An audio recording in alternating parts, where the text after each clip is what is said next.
മലയാള സിനിമയിൽ വീണ്ടും ഒരു ത്രില്ലർ വിരുന്നുകൂടി എത്തുകയാണ്.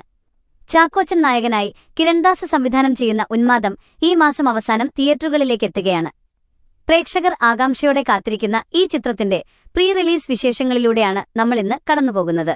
എന്തുകൊണ്ടാണ് ഈ സിനിമ തിയേറ്ററിൽ തന്നെ കാണേണ്ടത് എന്ന് നമുക്ക് നോക്കാം. മലയാള സിനിമയിലെ മികച്ച എഡിറ്റർമാരിലൊരാളായ കിരൺദാസ് ആദ്യമായി സംവിധാന കസേരയിലെത്തുന്ന ചിത്രമാണിത്.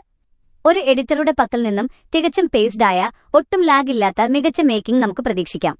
സമീപകാലത്ത് താൻ തിരഞ്ഞെടുക്കുന്ന വ്യത്യസ്തമായ കഥാപാത്രങ്ങളിലൂടെ ഞെട്ടിച്ച ചാക്കോച്ചൻ ഉന്മാദത്തിലൂടെ കരിയറിലെ ഏറ്റവും ശക്തമായൊരു കഥാപാത്രമായാണ് എത്തുന്നത്. ടീസറിലെ അദ്ദേഹത്തിന്റെ പ്രകടനം ഇതിനോടകം തന്നെ വലിയ ചർച്ചയായിട്ടുണ്ട്. ഉന്മാദം എന്ന പേര് സൂചിപ്പിക്കുന്നത് പോലെ പ്രേക്ഷകരുടെ മനസ്സിനെ പിടിച്ചുകുലുക്കുന്ന സൈക്കോളജിക്കൽ എലമെന്റുകളും അപ്രതീക്ഷിത ട്വിസ്റ്റുകളും ചിത്രത്തിലുണ്ടെന്നാണ് അണിയറ പ്രവർത്തകർ നൽകുന്ന സൂചന.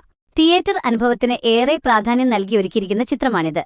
തിയേറ്ററിലെ സൗണ്ട് ഡിസൈനും വിഷ്വൽസും പ്രേക്ഷകനെ ചിത്രത്തിന്റെ ലോകത്തേക്ക് നേരിട്ട് കൂട്ടിക്കൊണ്ടുപോകും. ത്രില്ലർ ചിത്രങ്ങൾ ഇഷ്ടപ്പെടുന്നവരെയും വ്യത്യസ്തമായ സിനിമകൾ തേടുന്നവരെയും ഒരുപോലെ തൃപ്തിപ്പെടുത്തുന്ന ഒരു കംപ്ലീറ്റ് പാക്കേജായിരിക്കും ഉന്മാദം. ചുരുക്കത്തിൽ ഈ മാസം തിയേറ്ററുകളിൽ മിസ് ചെയ്യാൻ പാടില്ലാത്ത ഒരു സിനിമാനുഭവമായിരിക്കും ഉന്മാദം. ചാക്കോച്ചൻ കിരൺദാസ് കൂട്ടുകെട്ട് മലയാള സിനിമയിൽ പുതിയൊരു തരംഗം സൃഷ്ടിക്കുമോ എന്ന് നമുക്ക് കാത്തിരുന്ന് കാണാം. നിങ്ങൾ ഈ ചിത്രത്തിനായി എത്രത്തോളം കാത്തിരിക്കുന്നു എന്ന് താഴെ കമന്റ് ചെയ്യുക. സിനിമ റിലീസായ ഉടൻ തന്നെ ഫുൾ റിവ്യൂവുമായി നമ്മൾ വീണ്ടും എത്തുന്നതാണ്.